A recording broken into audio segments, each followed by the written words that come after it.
You see, think with me just for a moment. Once upon a time, there was nothing but God.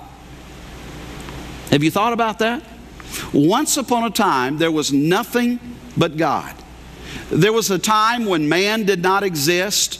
There was a time when animals did not exist. Oceans, lakes, rivers, and waterfalls did not exist. Trees, plants, grass, and flowers did not exist. Before there was gold or silver, there was God. Before there were diamonds and sapphires and rubies and emeralds, all those things that we wear and we say they have great value to us, before any of that existed, there was God. You see, you go all the way to time and eternity in the past, and there you find God. You find no one else and nothing else. You just find God. And according to the creation account in Genesis chapter 1, God made everything that exists. John chapter 1 and verse 3 says, all things were made by Him, and without Him was not anything made that was made. You say, Pastor, what is your point? Here's my point. God is infinitely worth more. He is more valuable than anything or anyone else in the entire universe. Amen. Do you agree with that? Most of us would probably theologically say, well, of course. I agree with that. God is the most valuable out of all things and out of all people, out of all beings. He is the most valuable. He has the most worth. Okay, but now let's bring it down to a personal level. Here's the question for us this morning. Do we as individuals value God more than anything or anyone else in the universe? It's one thing to say God has great value. It's another thing altogether to demonstrate that value in our lives in a practical way. I'm afraid that many Christians today across America are like the rich young ruler that you find in Mark chapter 10. So let's journey to the New Testament.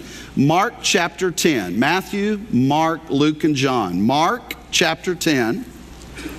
I want to read you the story about the rich young ruler, and I want to emphasize my point about values here this morning. Mark chapter 10, beginning in verse 17.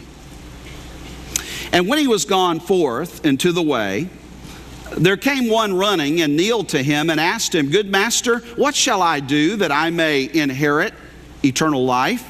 And Jesus said unto him, Why callest thou me good? There is none good but one, that is God.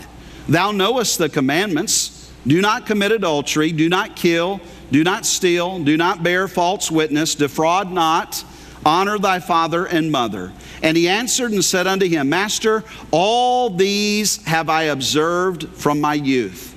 Then Jesus, beholding him, loved him and said unto him, One thing thou lackest.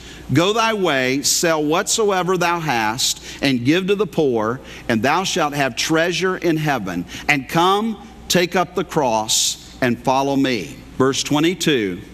And he was sad at that saying, and went away grieved, for he had great possessions.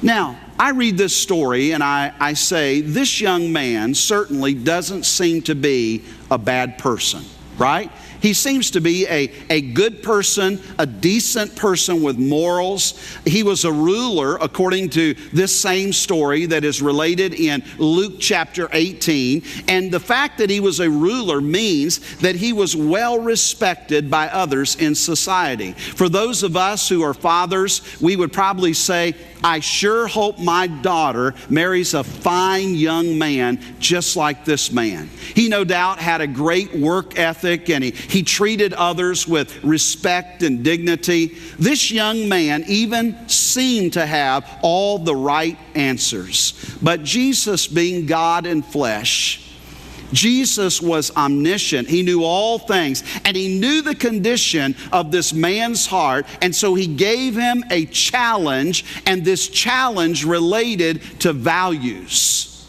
It related to values. You see, in essence, in verse 21, Jesus is asking him this: which do you value most? Do you value God, or do you value your money and your material possessions? Which one do you value most? Now think about it, because no matter how much money, no matter how much material possessions this rich young ruler had, God was and God is infinitely worth more.